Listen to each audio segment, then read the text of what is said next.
사랑하는 성도 여러분, 주님의 이름으로 여러분을 환영하고 또 축복합니다. 각 가정에서 또 여러 장소에서 실시간 인터넷 수예배 자리에 나오신 우리 그리스도인 여러분에게 하나님 아버지께서 주시는 평안과 축복이 가득하기를 바랍니다. 코로나19 때문에 한국 교회 대다수 많은 교회들이 인터넷으로 영상으로 예배를 드리고 있습니다.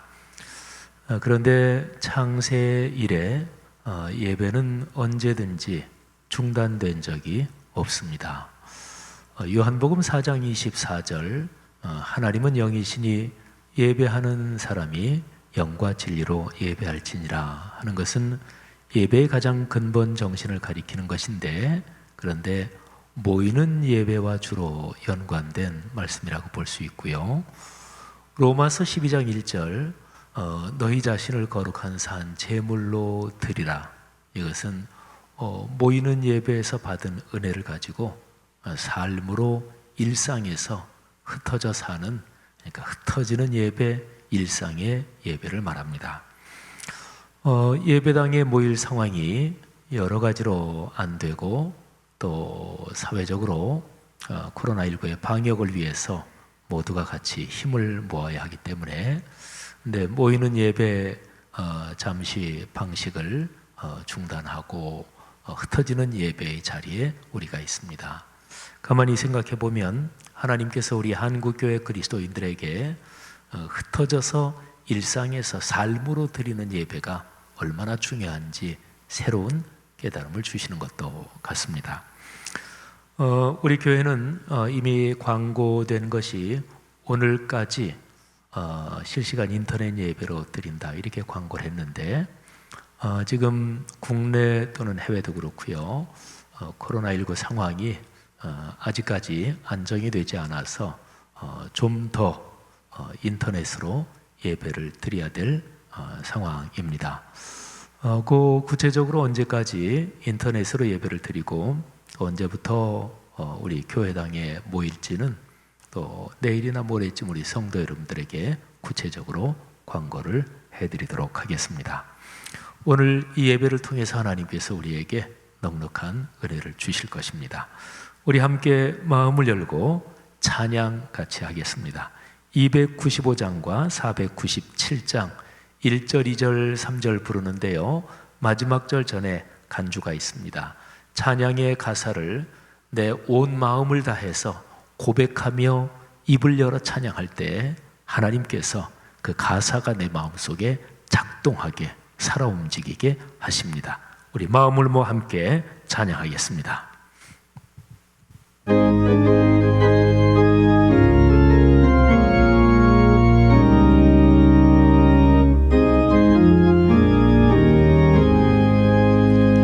큰 죄에 빠진 나를 주 예수 건지사 그 넓은 품에 다시 품으신 은혜는 저 바다보다 깊고 저 하늘보다 높다. 그 사랑 영원토록 나 찬송하리라. 날로도 귀하다. 날로도 귀하다. 한이 없이 넓은 우리 주의 사랑. 날로도 귀하다.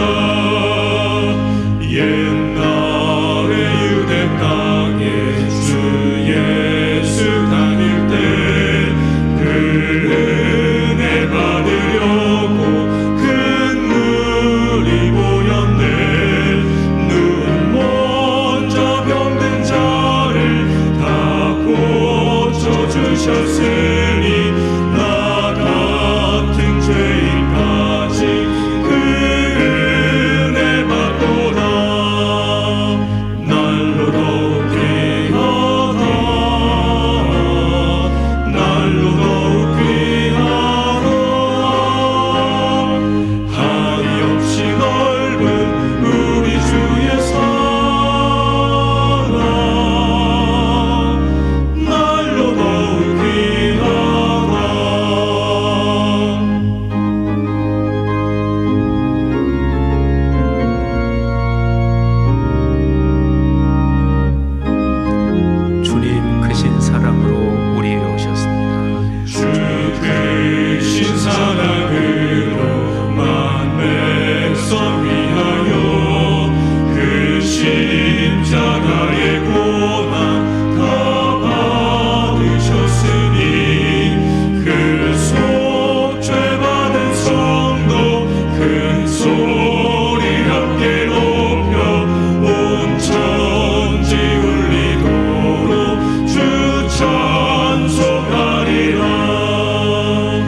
주님께서 우리 위해 베푸신 십자가의 그 크신 사랑 우리 가슴에 꼭 끌어안고 찬양합니다. 주 예수 넓은 사랑 그 크신 은혜를 나 힘써 전파함은 참 기쁘일세. 주 예수 복된 말씀 생명과 진리요 내 맘의 갈급함을 다 채워주시네.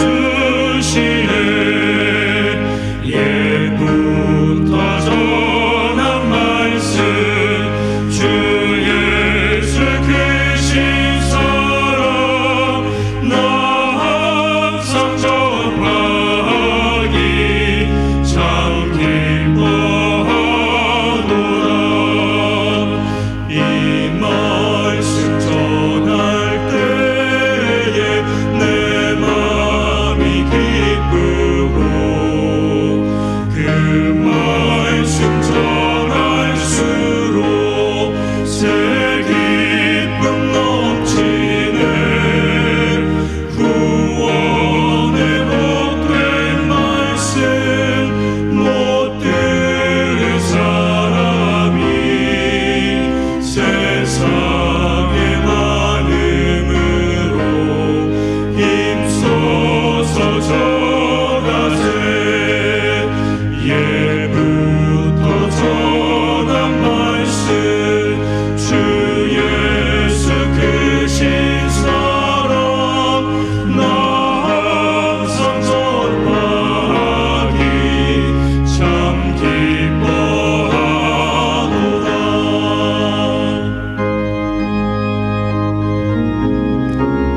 주님 말씀 우리가 사모합니다. 이 말씀 오늘도 듣기를 원합니다. 찬양합시다.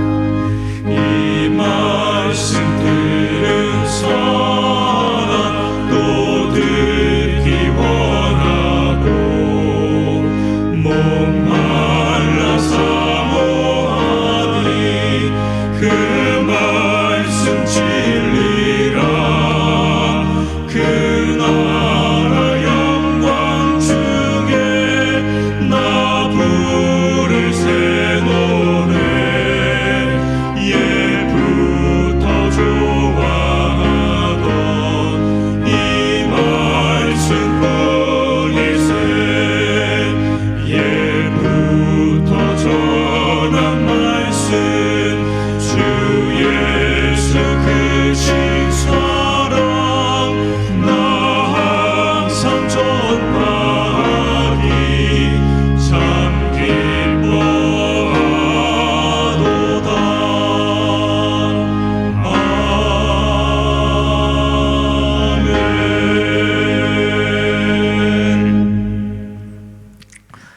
우리의 마음을 모아서 하나님 아버지 앞에 기도 올리겠습니다. 우리 공동 기도문을 우리 모두가 같이 낭독하며 하나님 앞에 기도 올리겠습니다. 우리의 삶을 세밀하게 살피시는 창조주 하나님, 주님의 거룩한 자녀들이 은혜를 사모하여 이 자리에 모였습니다. 모인 곳은 각각 다르지만 시공간을 초월하시는 주님께서 예배로 모인 자리마다 임재하시고 우리 모두에게 큰 은혜를 부어 주옵소서. 사순절이 깊어갑니다. 우리 각자를 더 돌아보아 우리 안에 주님이 기뻐하지 않으시는 모습이 있다면 철저하게 회개하고 주님이 원하시는 모습으로 변화되게 하옵소서. 교회와 그리스도인이 우리 사회의 갈등을 그리스도의 복음으로 감싸 안아 치유하게 하옵소서. 보수와 진보, 이념과 각종 이해관계로 나뉘어 서로 비난하는 현상을 극복하게 하옵소서. 주님의 말씀대로 먼저 자신을 성찰하여 자기 십자가를 지고 주님을 묵묵히 따르는 제자가 되게 하옵소서. 코로나19로 고통을 당하는 이웃을 위해 기도합니다. 대구, 경북 지역 및 전국에 있는 확진자들과 자가 격리자들을 위로하고 치료해 주옵소서. 수고하고 헌신하는 방역 당국자들과 의료진들의 건강을 지키시며 백신과 치료제가 속히 개발되어서 이 질병을 속히 퇴치하게 하옵소서. 한국 교회를 위해 기도합니다. 모이는 예배가 어려워진 이 상황에서 예배의 참된 가치를 더욱 깊이 깨닫게 하옵소서. 이 기간에 하나님을 예배하는 갈망이 우리 마음에 더 깊어져 한국 교회의 성도들이 진정한 예배자로 거듭나게 하옵소서. 이 예배에서 삼위일체 하나님께서 주시는 말씀을 기대합니다. 설교하시는 목사님을 성령으로 사로잡아 주시어 우리에게 하늘아버지의 음성을 들려 주옵소서. 선포되는 말씀을 통하여 우리의 영혼을 울리며 무뎌진 심령을 각성시켜 주옵소서. 깨달은 말씀에 순명하여 살도록 우리 모두를 축복하여 주옵소서. 예수님의 이름으로 기도드립니다. 아멘. 오늘 설교할 설교의 성경 본문을 제가 봉독하겠습니다. 신약 성경 빌립보서 4장 6절 7절 말씀입니다. 거룩하신 하나님의 말씀입니다. 아무것도 염려하지 말고 다만 모든 일에 기도와 간구로 너희 구할 것을 감사함으로 하나님께 아뢰라.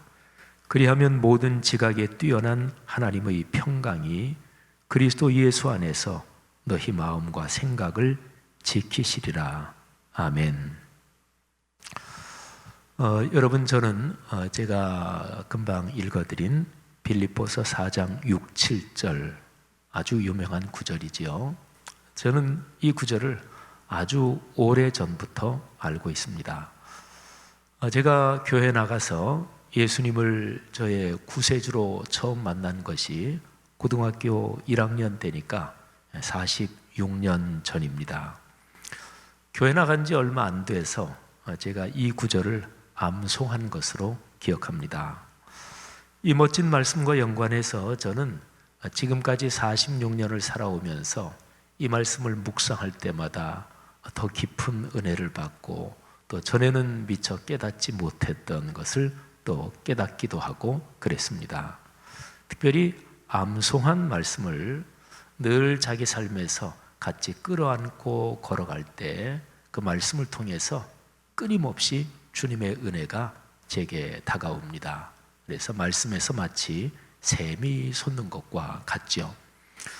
그런데 이 멋진 말씀과 연관해서 저는 크게 보면 한 3가지 정도 이 말씀에서 깊이 깨달은 그런 계기가 있었습니다. 먼저 제일 첫 번째는 이 구절을 처음 암송할 때 무엇보다 내용이 참 좋았습니다. 고등학교 1학년 그때 처음 신앙생활을 하면서 한창 믿음의 열정이 많던 때였습니다. 보통 이제 기도하고 간구할 때 사람이 기도한다 그러면 어떤 어려운 문제 또 해결하기 힘든 문제를 놓고 기도하는 게 대부분이잖아요. 근데 그때 처음 암송할 때 지금 기억을 떠올려 보면 감사하면서 기도하라, 모든 일에 감사하면서 기도하라, 이게 참 특이했습니다. 그래서 거기에서 감동을 받았습니다. 역설적이잖아요. 감사로 기도하는 경우도 있죠. 또 삶에서 좋은 일이 있어서 하나님께 감사로 보고하는 일도 있지만 통상적인 그리스도인의 기도는 문제에 부딪히고 삶이 곤고할 때 그때 이제 하나님 앞에 부르짖는 그런 게 더 많잖아요. 근데 이 구절을 그때 암송할 때 감사하면서 모든 일에 감사하면서 기도하라, 이 역설적인 표현이 참 좋았습니다. 또 하나님의 평강, 그러니까 하나님이 주시는 평화가 마음과 생각을 지킨다, 이 내용도 아주 좋았고요. 그리고 이제 2절에서 말이죠. 6절은 조건입니다. 감사하면서 기도해라, 조건이죠. 그리고 7절은 그 6절에 걸린 약속입니다. 이것도 제일 처음 이 구절을 고등학교 때 암송하면서 그래, 6절은 조건이지. 그리고 7절에 있는 이 축복을 받기 위해서는 6절의 조건을 내가 해야 되는 거지.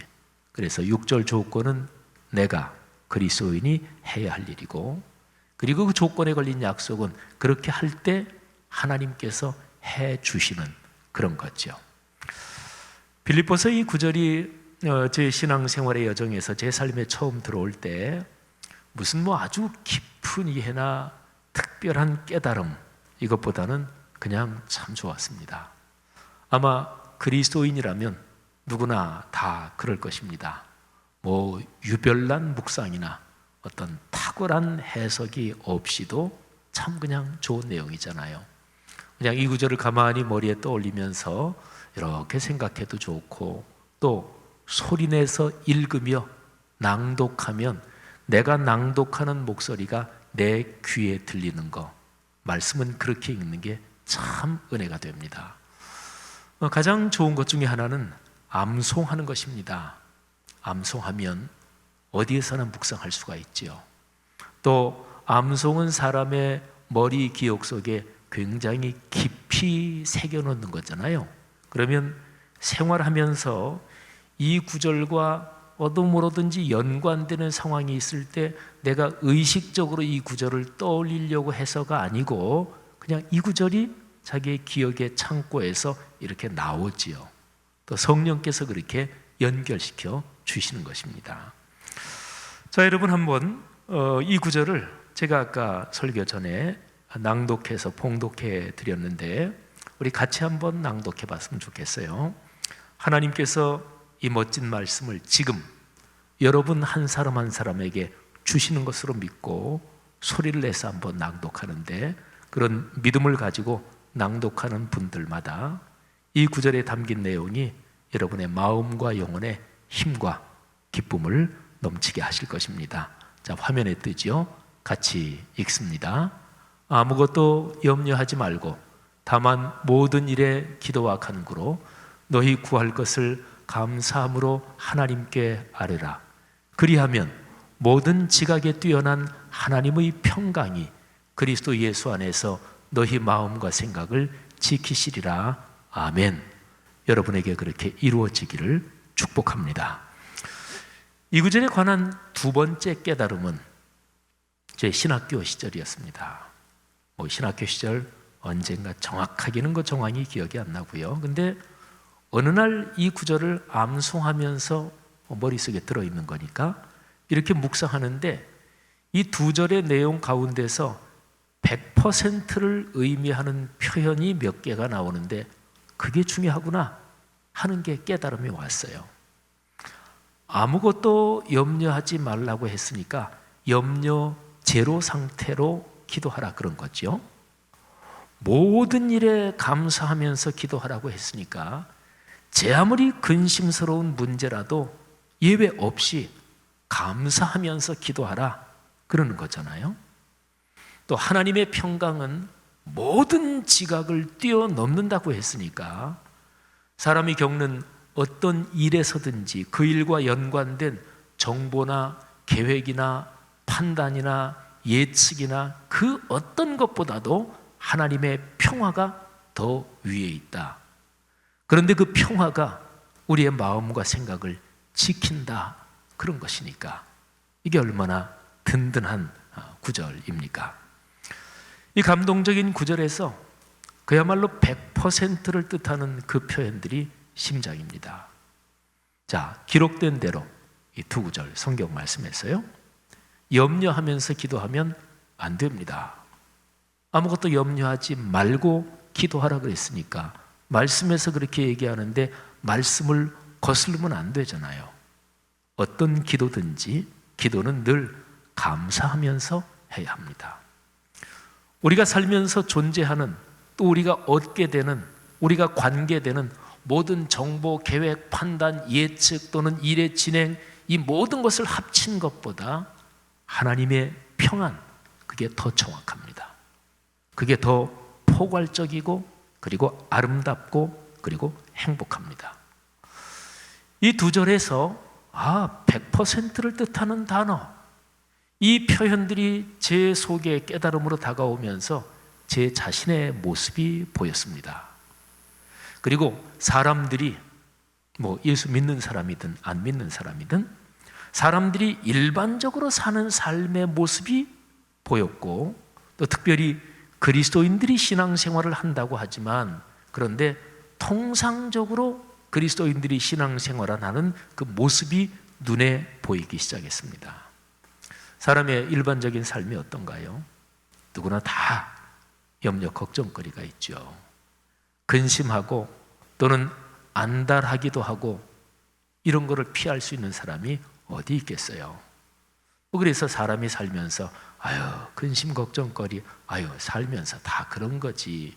이게 상식적인 거잖아요. 근데 그리스도인의 기도에도 마찬가지입니다. 걱정과 근심은 너무나 많고 감사가 기도와 연관해서 너무 빈약합니다. 근데 이 두 구절에 따르면 하나님의 평안, 하늘의 평화, 그거를 신뢰하지 않으니까, 그러니까 불안을 끌어안고 기도하고 틀에서 기도하면서 안달합니다. 그리고 기도의 자리에서 일어날 때도 마음에는 여전히 염려가 남아있는 거죠. 근데 이 두 구절 말씀을 정확하게 보면서 말씀에 순종하는 것이 신앙생활이니까 그런 각도에서 본다면 이런 상황과 태도, 근심하고 염려하고, 근심, 염려 당연하지. 사람이 어떻게 근심이 없을 수 없어. 기도할 때, 걱정거리가 있으니까 기도하는 거지. 기도했다 그래서 근심, 걱정이 거짓말처럼 100% 없어지나? 기도하고서도 다 또 근심, 걱정하기도 하는 거지. 이게 상식인데, 근데 그런 태도는 말씀에 순종하지 않는 것입니다. 말씀에 순종하지 않으니까 죄입니다. 성경에서 말하는 정확한 죄의 개념은 그거예요. 말씀에 순종하지 않는 것이 죄입니다. 100%를 뜻하는 표현을 보면서 저는 근심거리가 있는 게 당연하다고 생각하는 상식, 그리고 근심하지 말고 감사하면서 기도하라는 말씀의 명령, 이 두 개 사이에서 입장을 정리해야 되는 거구나 하는 것을 깨달았습니다. 근심으로 기도하는 것이 죄구나, 이거를 명확하게 인식하고 그거를 의지적으로 거부한다, 이래야 된다는 것을 깨달았습니다. 염려와 근심을 벗어나려면 먼저 내 마음의 자유의지로, 하나님이 사람에게 인격적인 자유의지를 주셨으니까 내 인격적인 결단 그리고 자유의지로 나는 염려와 근심을 거절한다, 거부한다, 그래야 된다는 것을 깨달았습니다. 하나님의 평강이 그 어떤 것보다 더 뛰어나다는 것을 명확하게 주님, 제가 인정합니다. 그렇게 결단하고 고백하며 기도할 때 우리의 마음에 믿음이 생기는 거예요. 그때 하나님께서 우리의 마음에 믿음을 선물로 주시는 거예요. 이게 말씀의 역사입니다. 저는 요즘도 여전히 이 구절을 묵상할 때마다 제 삶의 염려나 걱정을 회개합니다. 그리고 어떤 기도 제목으로 기도하든지 감사합니다, 이 표현을 붙이려고 지속적으로 훈련합니다. 하나님의 평화가 그 무엇보다 뛰어나다는 것을 고백하며 그 하나님의 평안에 제 마음을 맡깁니다. 성도 여러분, 하나님의 말씀은 사모하고 순종하는 사람, 그 사람의 마음과 생각 그리고 삶에 역사합니다. 그런 축복이 넉넉하기를 바랍니다. 자, 빌립보서 4장 6, 7절, 이 참으로 제 46년 신앙생활의 여정에서 계속해서 제게 힘을 주고 또 필요할 때마다 제 마음을 넉넉하게 했던 이 말씀에 관련된 세 번째 깨달음, 그건 한 5년 전쯤이었습니다. 어떤 성도 가정에 신방을 갔습니다. 그래서 가정 예배를 드리면서 함께 찬양을 했습니다. 저는 그때 당시에 이 가정에 어떤 말씀을 전할까, 또 이제 예배 드리기 전에 그 가족들하고 이런저런 얘기를 하면서 목회자가 이제 그 가정의 상황을 듣고 그리고 파악하잖아요. 가정에 가기 전에 말씀을 준비하는 경우도 있지만 또 어떨 때는 준비한 말씀보다 그렇게 대화를 나누면서 이런 말씀으로 권면해야 되겠다 그러기도 하죠. 그러면서 같이 찬양을 하면서 이 가정에 어떤 말씀을 전할까 간절한 마음을 가지고 찬양을 하고 있었습니다. 그때 빌립보서 4장의 이 말씀이 굉장히 강하게 제 마음을 사로잡았습니다. 찬송하는 중이었는지 아니면 찬송 후에 같이 간 다른 목회자가 기도하는 중이었는지 그건 정확치 않습니다만은, 그런데 갑자기 이 4장 6, 7절 제가 40년 동안 묵상하며 살아온 이 말씀에서 40년 동안 한 번도 생각해 보지 못했던 것이 갑자기 보였습니다. 그 깨달음이 무지무지하게 감동적이었습니다. 지금도 그 기억이 나는데 온몸에 막 전율이 느껴질 정도로 감동이 밀려왔습니다. 자, 보세요. 이 두 구절 말씀에서 앞절이 조건이잖아요. 뒤에 거는 거기에 걸린 약속입니다. 이거는 제가 예수 처음 믿을 때 이 두 구절을 암송할 때 그때 이미 제가 그런 거구나, 조건과 약속이구나 그렇게 알았던 내용입니다. 근데 조건이 무엇인가요? 감사하면서 기도해라. 그러니까 염려하고 안달하면서 기도하지 말고, 너무너무 힘들고 너무 어려운 문제라도 어쨌든 마음을 사람이 내 생각대로 다 관리되는 건 아니에요. 하지만 적어도 입술의 고백부터 시작해서 주님, 이 어려움 중에 주님께서 어떤 깨달음을 제게 주실지 모르지만 감사합니다. 범사에 감사하라고 하셨으니 감사합니다. 어쨌든 그렇게 말씀에 순종하는 거죠. 어쨌든 조건은 감사하면서 기도하라. 그러면 그 다음에 약속은 무엇이요? 그런데요, 생각해 보세요. 우리 예수 믿는 사람한테 너무너무 익숙한 게 있어요. 자, 본문이 기도에 대한 구절이 있잖아요. 그러면 조건은 기도해라. 그러면 그 뒤에 나오는 약속은 무엇일까요? 당연하지요. 기도해라 그랬으니까 응답해 주신다, 이런 거잖아요. 우리 예수 믿는 사람한테 너무나 익숙한 공식이잖아요. 그런데 그날 신방 예배를 드리면서 이 말씀이 떠올랐는데, 그런데 이 말씀이 떠오르면서 갑자기 보인 게 조건, 기도하라 이건데 뒤에 나오는 약속은 응답해 주신다는 얘기가 아니구나, 이게 갑자기 보였어요. 여러분 7절 보세요. 7절은 응답해 주신다 그 말씀이 없어요. 대신 하나님의 평안이 마음과 생각을 지킨다, 이런 것입니다. 참 구체적으로 한번 제가 예를 들어서 한번 설명을 좀 더 드릴까요? 어떤 사람이 예를 들어서 이제 기도를 합니다. 그런데 그 사람에게 막 뒤엉킨 인간관계 때문에 너무너무 요즘 힘들어. 그리고 또 한 사람 같은 경우는 요즘 가정경제가 너무너무 힘들어. 자, 이런 두 사람이 기도한다고 가정을 해보십시다. 두 사람 다 마음에 또 생각에 불안이 가득하고 걱정이 많겠지요. 힘들겠죠. 스트레스가 심하고. 그런데 어떤 제목이든지 감사로 기도하라고 했으니까 표현부터 바꿔야 된다, 이 생각을 가지고 마음으로 결심하고 감사한다, 이런 표현으로 기도해야 되겠다고 생각을 하는 거예요. 예를 들어서 첫 번째 사람이 이렇게 이제 기도하는 거예요. 첫 번째 사람은 뒤엉킨 인간관계 때문에 힘들다 그랬죠. 그 사람이 이제 여기 화면에 뜬 것처럼 기도하는 거예요. 여러분이나 제 경우라고 생각하고 한번 이 기도문을 같이 읽어볼까요? 주님, 심각하게 뒤엉킨 이 관계가 어떻게 될지 지금 저로서는 알지 못하지만 주님의 섭리 가운데 합력하여 선을 이루게 될 줄 믿고 감사합니다. 아멘. 이렇게 기도할 수 있잖아요. 자, 두 번째 사람, 가정경제가 지금 참 돈 문제 때문에 너무나 힘들어. 그 사람이 힘들지만 감사하면서 기도하라 그랬지. 그래서 이제 다음과 같이 기도하는 거예요. 또 우리가 그 사람이라고 가정을 하고 화면에 뜬 기도문을 한번 읽어보겠습니다.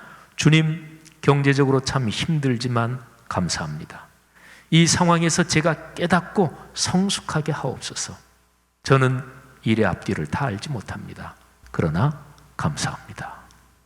예, 여러분 이 두 가지 경우 가정을 한 겁니다만 그런데 뭐 사실은 우리가 생활하는데 늘 닥치는 일이 인간관계의 어려움, 또 경제적인 문제의 어려움, 또 경제적인 문제가 다 먹고 살만하다고는 해도 그래도 애들 교육이나 애들 출가시키고 뭐 또 노후 문제 생각하면 늘 더 벌어야 되는데 뭐 누구나 다 안달하는 거잖아요. 근데 뒤엉킨 인간관계든 또는 경제 문제 어려움이든 마음은 힘들고 불안한데 근데 감사하면서 기도하라. 하나님의 그 말씀을 생각하면서 아까 우리가 같이 읽은 것처럼 감사합니다. 합력해서 선을 이룰 줄 믿습니다. 현재 이 일의 앞뒤 관계를 알지 못하지만 그러나 제가 여기서 깨달음을 얻고 믿음도 성숙하게 하옵소서 감사로 기도하는 거예요. 그렇게 기도할 때 마음과 생각에 평안이 찾아들기 시작합니다. 뒤엉킨 인간관계는 아직 그대로예요. 경제적 어려움도 아직 해결되지 않았습니다.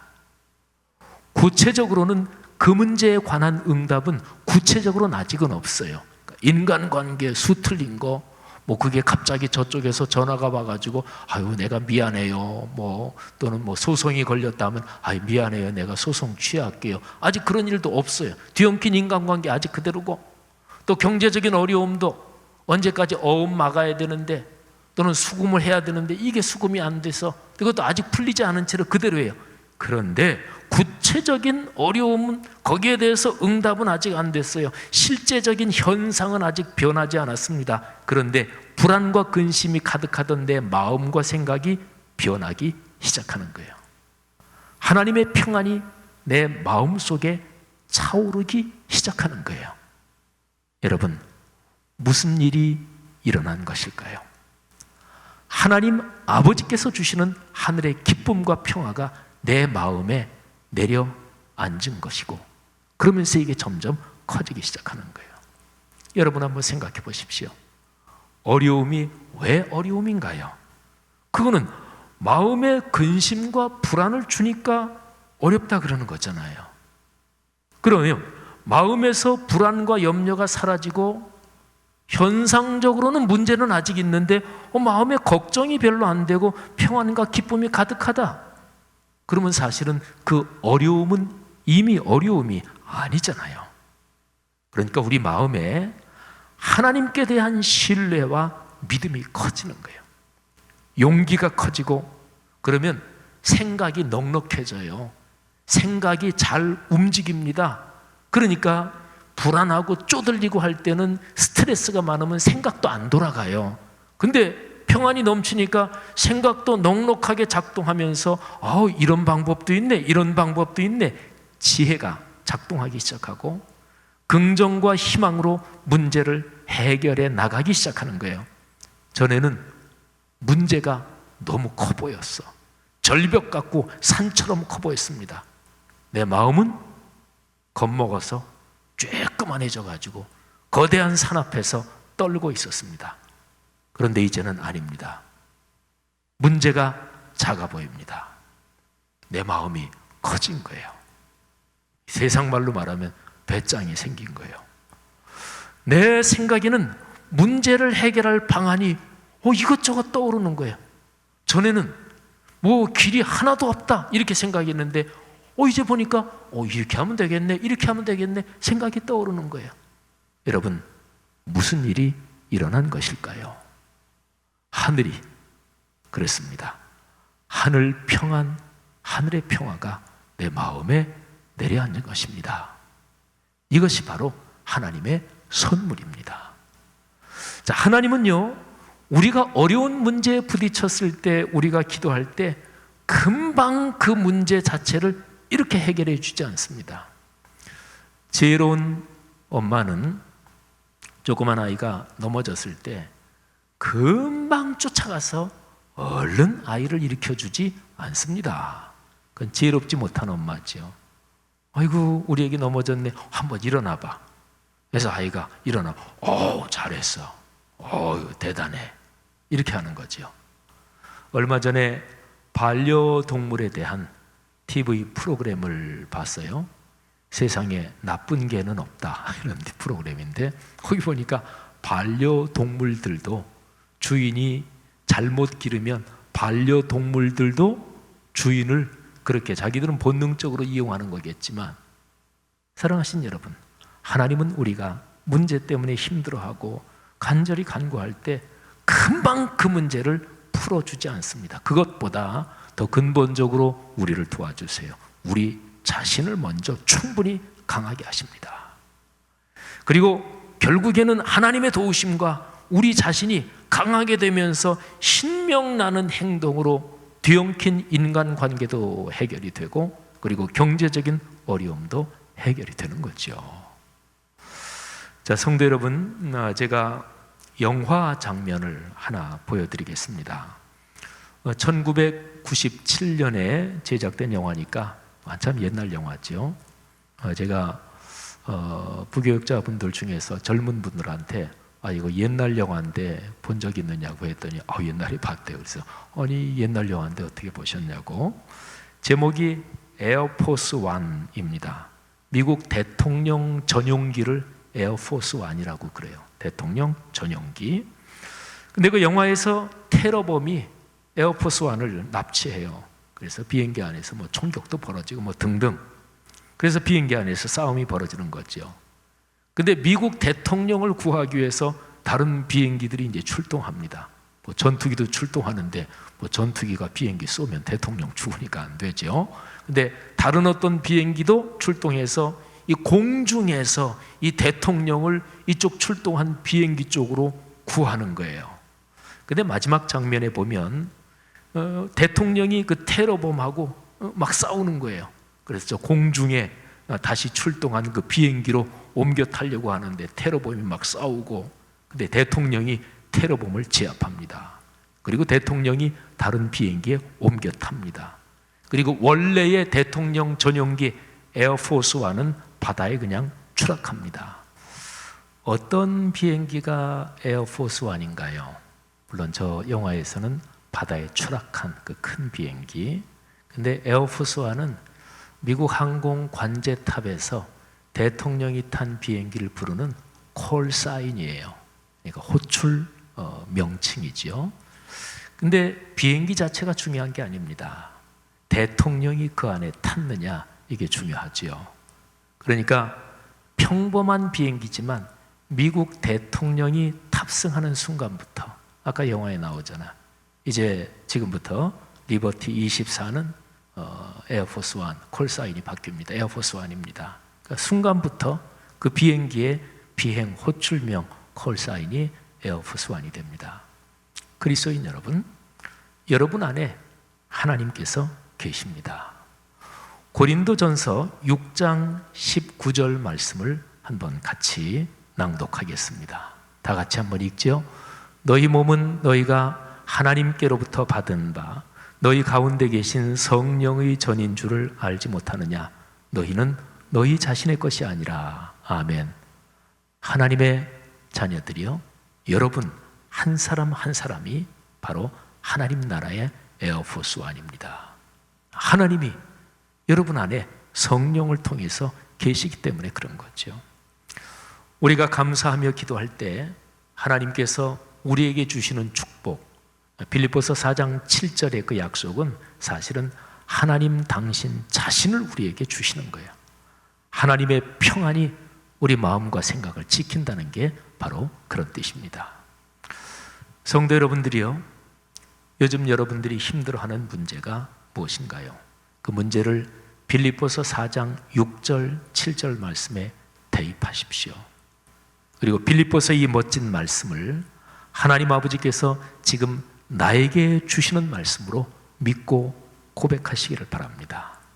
우리 오늘 설교 마무리하면서 이 멋진 구절 4장 6, 7절 한 번 더 내가 이 말씀을 믿습니다, 이 말씀이 나에게 주시는 말씀인 줄 믿습니다 하는 마음을 가지고 우리 같이 한 번 더 낭독하며 고백하지요. 아무것도 염려하지 말고 다만 모든 일에 기도와 간구로 너희 구할 것을 감사함으로 하나님께 아뢰라. 그리하면 모든 지각에 뛰어난 하나님의 평강이 그리스도 예수 안에서 너희 마음과 생각을 지키시리라. 아멘. 우리 들은 말씀 가슴에 끌어안고 찬송 한 장 같이 부르겠습니다. 413장 찬송인데요. 내 평생에 가는 길 험하여도 주님께서 나와 같이 계시기 때문에 평안합니다.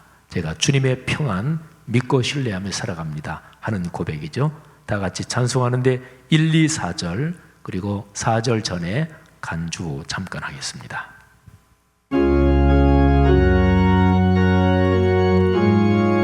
가사를 깊이 믿음으로 고백하며 찬양합시다.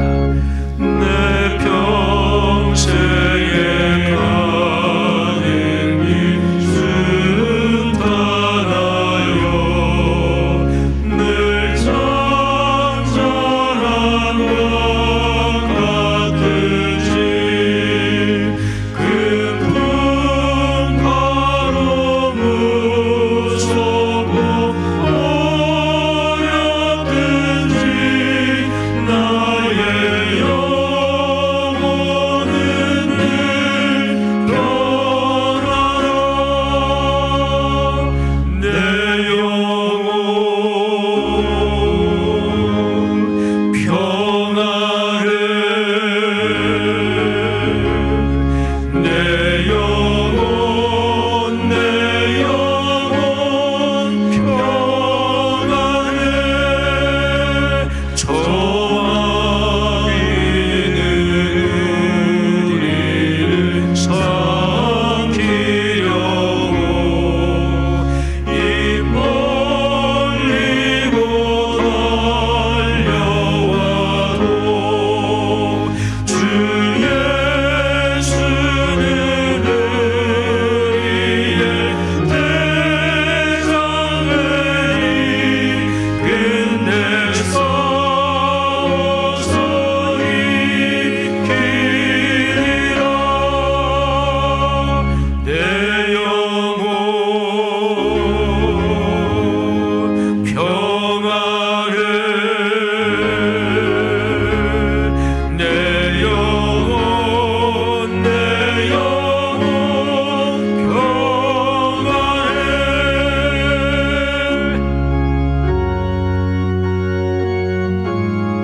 평안해. 주님의 평안이 우리의 평생을 지키실 것입니다. 저 공중의 구름이 일어나며 그 나팔이 울릴 때에 주 오셔서 세상을 심판해도 나의 영혼은 겁없으리. 내 영혼 평안해.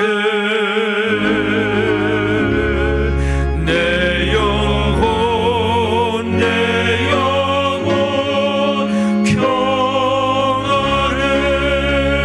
평안해.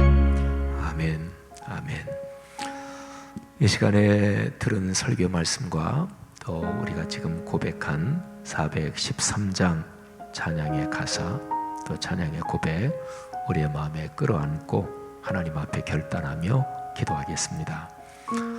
어떠십니까? 기도할 때 감사하면서 기도하십니까? 아마 꽤 많은 성도들이 어려운 문제 붙잡고 하나님께 기도하는데 기도해도 마음이 불안여전하고 기도의 자리에서 일어날 때 또 하나님께 맡긴다고 하면서 하나님 앞에 내려놓았다고 하는 그 짐들을 다시 주섬주섬 짊어지고 그래서 기도의 자리에서 일어나서 삶의 자리로 돌아올 때 여전히 무거운 마음을 가지고 있진 않습니까? 많은 그리스도인들이 그렇게 얘기합니다. 아우 나 믿고 싶어요. 근데 안 돼요. 제가 오늘 설교에서 말씀드렸죠. 내 인격적인 의지와 결단으로 먼저 입술로 고백해야 돼요. 입술로 고백하고 그게 내 귀에 들릴 때 이 훈련이 반복될 때 내 마음이 바뀝니다. 그러니까 믿고 싶은데 안 돼요. 나는 근심하지 않고 싶은데 안 돼요. 마음에서 걱정이 되는 건 어째요? 근데 사실은 정확하게 말씀드리면 내가 내 마음을 아직까지 걱정 쪽으로 열어놓고 있어서 그런 거예요. 그거 닫으셔야 돼요. 그리고 내 마음을 말씀 쪽으로 열어야 돼요. 아유, 목사님 생각처럼 되나요? 그럼요, 생각처럼 잘 안 되죠. 그러니까 신앙의 훈련이 필요해요. 계속 그렇게 고백하고 결단하면 내 마음이 말씀 쪽으로 열립니다. 그러면 아까 말씀드린 것처럼 걱정, 근심이 어느 때부터인가 사라지고 내 마음에 하늘의 평화가 찾아옵니다. 하늘의 평안이 내려앉고 샘솟듯 솟습니다.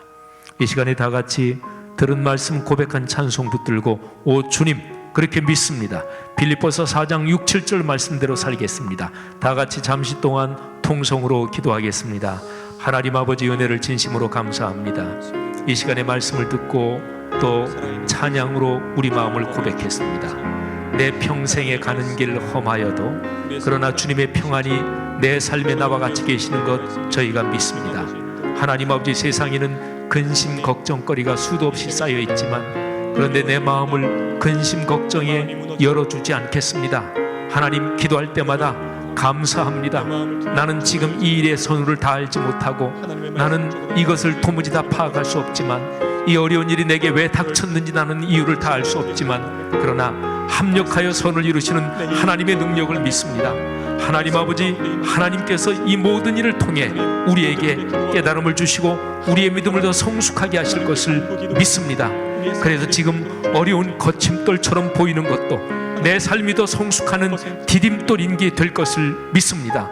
하나님 아버지, 이런 믿음을 가지고 지금 고백하오니 사랑하는 성도들의 기도에 하는 마음속에 주님께서 찾아가셔서 지금 하늘의 평안을 주시고 지금 그 마음속에 불안과 근심을 사라지게 해 주옵소서. 오 주님 감사합니다. 어려움도 감사합니다. 코로나도 감사합니다. 이 일을 통해서 한국교회가 깨닫게 하시고 우리 자신이 깨닫게 하시고 가족들이 깨닫게 하시고 하나님, 코로나 때문에 경제적으로 어려운 사람들, 가정들이 많을 텐데 하나님, 이 문제도 감사하게 하시고 하나님께서 이 어려움이 지난 다음에 우리를 다시 한번 넉넉하게 축복하시고 성숙하게 하실 것을 믿습니다. 주님 감사합니다. 할렐루야. 축복하여 주옵소서. 이 시간에 우리가 몇 가지 제목 같이 붙잡고 중보하면서 기도하는 시간을 갖겠습니다. 크게 4번을 기도하는데요. 먼저 첫 번째 기도입니다. 코로나19 때문에 한국교회가 많이 힘겨워하고 있고 사회 전체도 다 힘듭니다마는 한국교회 그리고 우리 사회 오늘의 세계를 위해서 기도합시다. 화면에 4가지 기도 제목이 뜨지요. 우리 4가지 기도 제목을 먼저 다 함께 같이 읽는 것 자체가 기도지요. 읽고 난 다음에는 잠시 통성으로 기도하겠습니다. 자, 4가지 같이 읽습니다. 한국 교회의 목회자와 성도들이 깊이 회개하여 진정한 갱신을 경험하며 한국 교회가 그리스도를 따르는 공동체로 회복되게 하소서. 한국 교회가 코로나19의 방역과 퇴치에 앞장설 뿐 아니라 화해와 치유, 사랑과 헌신의 마중물이 되어 지역 사회와 이웃을 섬기게 하소서. 한국 교회 강단마다 생명을 살리는 십자가 복음이 강력하게 선포되며 교회가 지역 사회와 민족과 열방을 살리는 축복의 통로가 되게 하소서. 코로나19를 계기로 전 세계가 인간의 이기심과 죄악이 만든 폐해를 참회하며 하나님께서 창조하신 피조 세계의 회복을 위해 연대하게 하소서.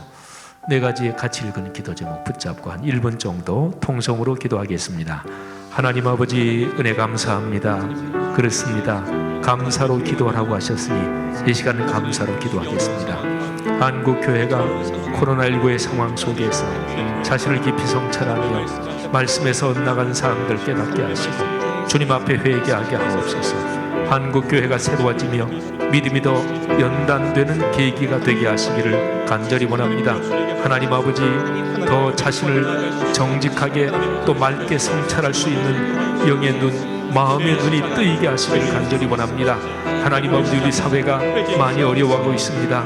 또 전 세계적으로 이탈리아, 이란 또는 스페인, 독일, 영국, 프랑스 등 확진자가 늘고 있습니다. 일본과 미국도 마찬가지입니다. 하나님께서 긍휼히 여기시기를 간절히 원합니다. 하나님, 오늘날 세계가 인간이 하나님의 창조 세계를 마구 사용하고 그리고 마구 남용한 그 죄악을 다시 한번 회개하게 하시고 그리고 방향을 돌이킬 수 있도록 주님께서 깨달음을 주시기를 간절히 기도합니다. 주님, 우리가 간절한 마음으로 올린 이 기도 주님께서 응답하시는 줄로 믿습니다.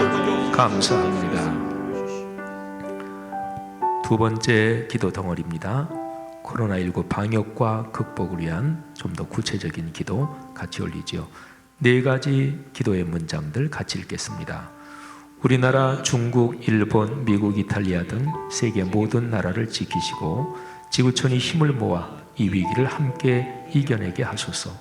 코로나19로 생명을 잃은 분들의 가족에게 주님의 위로를 내려주시고 환우들이 속히 치료되어 일상의 자리로 돌아가게 하소서.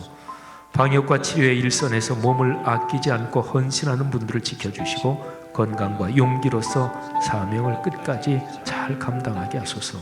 치료제와 백신이 속히 개발되고 마스크를 비롯한 방역 관계 물품들이 원활하게 공급되어 이 여러 어려움을 넉넉히 극복하게 하옵소서. 다 같이 통성으로 잠시 기도합니다. 하나님 아버지, 하나님 아버지, 간절히 기도하오니 전 세계적으로 퍼지고 있는 코로나19 바이러스 하나님 긍휼히 여겨주시기를 원합니다. 21세기 인류의 죄악을 용서하시고 긍휼히 여겨주옵소서. 하나님 아버지, 인류가 또 각 나라 오늘날 세계 리더 그룹들 또는 모든 인류 한 사람 한 사람이 깊이 깨닫게 하시고 하나님 인류가 걸어가는 방향 다시 한번 점검하는 계기가 되게 하시기를 원합니다. 하나님 아버지, 전 세계적으로 코로나19로 목숨을 잃은 분들이 많습니다. 그 가족들에게 하나님의 위로를 내려주시기를 간절히 원합니다. 하나님 아버지, 사람의 생명을 불쌍히 여겨주시기를 원합니다. 하나님 아버지, 병에 걸린 사람들 속히 치료되게 하옵소서. 하나님, 방역 일선에서 애쓰는 방역 당국, 특별히 의료계에 종사하시는 분들 하나님께서 건강으로 지켜주시기를 간절히 원합니다. 치료제 백신이 속히 개발되게 하옵소서. 오 주여, 주님께서 그 길을 베풀어 주시기를 간절히 원합니다. 성령으로 함께하여 주시옵소서. 감사합니다. 할렐루야. 세 번째 기도 제목입니다. 우리 교회 공동체를 위한 기도인데요, 우리 네 가지 기도 제목 먼저 읽으며 기도하겠습니다. 하나님께서 주신 말씀을 붙들고 이 어려움을 잘 헤쳐나가게 하시고 구원받은 그리스도인답게 예배와 경건으로 살게 하소서. 신학의 심장인 말씀 묵상이 더욱 깊어져서 가정에서 그 뿌리가 깊이 내리며 교회 공동체와 일상에서 풍성한 열매를 맺게 하소서. 예배의 소중함을 깊이 깨닫고 인터넷 예배에서 은혜를 받게 하시며 온 성도가 함께 모여 예배하는 날이 속히 오게 하소서. 성도들의 가정 가문을 감염에서 지켜주시며 경제가 어려운 가정들의 좋은 문들이 열리게 하시며 용기와 지혜로 이 시기를 지나게 하소서. 특별히 각 교구장 장로님들, 또 교구 임원들, 공동체장 분들, 또 구역장들, 또 교구 목회자들, 우리 교구 구역 또는 같은 기관 부서에서 섬기시는 분들 중에서 이 코로나19 때문에 특별히 어려운 분들, 경제적으로 어렵거나 여러 가지 상황이 참 힘든 분들 구체적으로 또 이름도 기억하며 기도하겠습니다. 우리 교회를 위해서 다 같이 통성으로 잠시 기도하지요. 하나님 아버지, 이 시간에 우리 교회를 위해서 기도합니다. 하나님께서 말씀상 공동체 성락성결교회, 하나님 오늘 이 자리에서 우리가 어떻게 그리스도인답게 살아가야 할지 다시 한번 우리 자신을 성찰하게 하시고 말씀과 삶이 어우러지는 말씀이 삶이 되는 이 중심 명령을 붙잡고 사는 우리 교회, 하나님의 어려운 시기를 잘 헤쳐나갈 수 있게 도우시기를 간절히 원합니다. 하나님의 성도들이 각 가정에서 인터넷 예배를 통해서 은혜 받게 하시며 하나님 보시니 말씀 묵상지를 통해 매일 말씀 묵상의 자리에서 다시 한번 주님을 깊이 만나게 하시고 하나님 모이지 못하는 이 상황 속에서 오히려 주님께 대한 간절함이 더 깊어지도록 축복하시기를 간절히 원합니다. 코로나19 상황 때문에 우리 사회 각 직종 많이들 어려운데 하나님 우리 교회 쉽지 않은 상황이 있는 성도님들 하나님이여 축복하시기를 원합니다. 주님이여 붙잡아 주시기를 원합니다. 성령께서 붙잡아 주옵소서. 주여 경제적으로 좋은 문들이 열리도록 주님께서 축복하시고 우리 사회가 조속하게 일상을 회복하도록 축복하시기를 간절히 원합니다. 감사합니다. 축복하옵소서. 기도의 응답을 체험케 하옵소서. 할렐루야, 할렐루야. 마지막 덩어리 기도입니다. 사순절의 경건 훈련을 위한 기도 4가지 먼저 또 같이 읽겠습니다. 주님께서 걸어가신 십자가의 길을 묵상하며 부활신앙을 회복하는 사순절 순례의 여정을 걷게 하소서. 재물, 시간, 언어, 시선의 경건을 훈련하여 어렵고 소외된 이웃에게 그리스도의 사랑과 소망을 나누며 사순절을 보내게 하소서. 그리스도의 생명, 사랑과 배려의 정신에 따라 인터넷 예배를 드리지만 예배의 감동과 의미를 잃지 않게 하옵소서. 이번 일을 계기로 가정 예배를 중심으로 신앙을 훈련하며 가족들 사이에 사랑이 깊어져서 믿음이 더 성숙하게 하소서. 우리 다 같이 통성으로 기도하겠습니다. 하나님 아버지, 은혜를 감사합니다. 사순절이 깊어져 갑니다. 하나님, 올해 2020년 사순절에는 코로나19 상황 때문에 더욱더 자신을 정직하게 돌아볼 수 있는 기회도 되었습니다. 주님 앞에 감사합니다. 하나님 아버지, 습관적으로 보내는 사순절이 아니라 올해 이 코로나를 계기로 한국 교회와 그리스도인 각자가 하나님의 거룩한 말씀 앞에 자신을 비추어 보며 내 자신 걸어온 인생 여정, 신앙 여정 다시 한번 돌아보면서 하나님 앞에 정직하게 자신을 드릴 수 있도록 주님께서 축복하여 주옵소서. 하나님 아버지, 간절히 기도합니다. 하나님께서 예배와 경건으로 이 사순절 기간에 다시 한번 큰 은혜 받게 하시고 특별히 가정 예배에서 가족 간의 사랑이 깊어지며 하나님의 신앙이 가정 안에서 더 풍요로워지도록 주님께서 축복하시기를 간절히 원합니다. 주여 감사합니다. 할렐루야. 축복하여 주시옵소서. 감사합니다. 제가 마무리 기도하고 축도로 수예배를 마치겠습니다. 예배 축도로 마친 후에는 인터넷으로 한 10분 정도 우리가 방금 기도했던 그 기도 제목들 또 찬양이 나갈 것입니다. 각 가정에서 가장이나 어머니 또는 뭐 적절한 분이 같이 인도하셔서 잠시도 한번 기도하시면 좋겠습니다. 코로나19 때문에 성도들이 얼굴을 대하고 만나지 못하는 기간 중에 성도 여러분 더욱더 우리 포신이 묵상지를 통해 매일 말씀 묵상 꼭 하시고 또 인터넷 예배를 통해서 큰 은혜 받으시기를 바랍니다. 아까 예배 처음에 말씀드린 것처럼 아마도 지금 학교 개학이 4월 6일로 연기가 됐죠. 그래서 3월까지는 인터넷 예배 계속 드려야 될 것 같은데 우리 목회자 장로님들이 상의해서 내일이나 모레쯤에 우리 성도 여러분들께 문자나 또는 카톡으로 알려드리도록 하겠습니다. 기도하겠습니다. 거룩하신 하나님 아버지, 오늘 이 수예배 자리에서 하나님께서 빌립보서 4장 6, 7절 말씀으로 다시 한번 우리에게 필요한 말씀, 그 은혜 주심을 감사합니다. 코로나19 때문에 우리나라 전체 또는 전 세계적으로 많이들 염려하고 불안해하고 있습니다. 또 어느 정도 우리나라가 확산세가 꺾인 것 같아서 참 감사한데 또 유럽이나 미국, 일본 등은 사실은 폭발적으로 확진자가 늘어나는 이 전염이 퍼지고 있는 상황 중에 있습니다.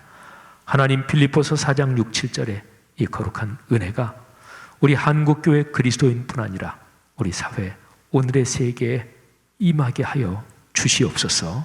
하나님, 우리 사랑하는 성도님들 말씀을 한 구절 한 구절 묵상하며 말씀 그 깨달음에 자신을 들여 순명하게 하시고 그리고 상식적으로 통상적으로 살아가는 삶을 넘어 말씀과 더불어 살아가도록 축복해 주옵소서. 하나님, 방역 당국을 축복하시며 중대본 또 질병관리본부 그리고 특별히 기도하기는 일선에서 몸을 던져 헌신하고 있는 우리나라 모든 의료진들에게 하나님께서 각별한 은혜를 주옵소서. 직접적으로 코로나19 상황에 투입돼서 또 연관돼서 일하는 의료진도 있고 또 이런 상황에서 일반적인 치료 진단 시스템도 계속 작동돼야 하는데 또 그런 의료진 모두에게 하나님의 은혜를 주시고 의료진들이 감염되지 않게 하시고, 또 일선에서 일하는 사람들 스트레스와 과로와 감염에서 지켜 주시옵소서. 하나님, 이 상황이 끝나고 나서 우리 한국교회, 한국사회, 우리 대한민국 전체가 큰 건강한 자긍심을 갖도록 축복하시기를 원합니다. 또 전 세계적으로 우리 한국의 방역 상황이 모범적인 사례로 우리 대한민국의 국격이 높아지고 있으니 참으로 감사합니다. 오늘 수예배 후에 또 일상의 삶의 자리에 하나님께서 임재하사 동행해 주실 것을 믿습니다. 이제는 우리의 주님 예수 그리스도의 은혜와 긍휼이 많으신 하늘아버지의 넉넉하신 가없으신 사랑하심과 우리 속에 임재하셔서 우리를 영적인 에어포스 원으로 삼으시고 우리와 동행하시는 성령 하나님의 내주, 그리고 손 붙잡고 동행하시는 그 은혜가 하늘 백성 머리머리 위에, 그리고 이 귀한 사람들을 통해 우리 사회와 오늘의 세계 위에 지금부터 영원히 같이 계시기를 축원하옵나이다. 아멘.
나의 백성이 다 겸비하여 내게 기도하며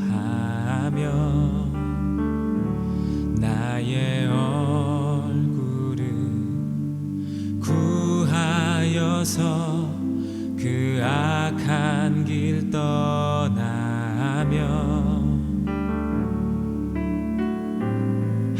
하늘에서 듣고 죄를 사하며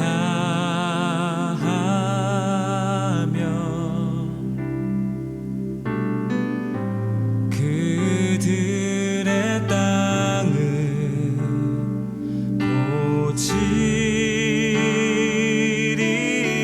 고치리라. 아버지여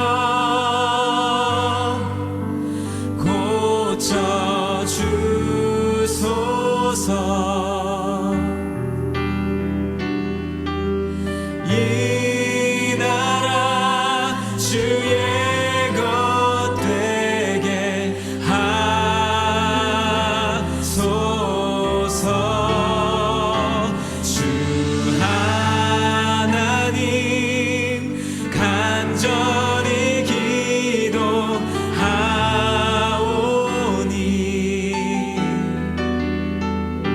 상한 이 땅 새롭게 하소서. 무릎 꿇고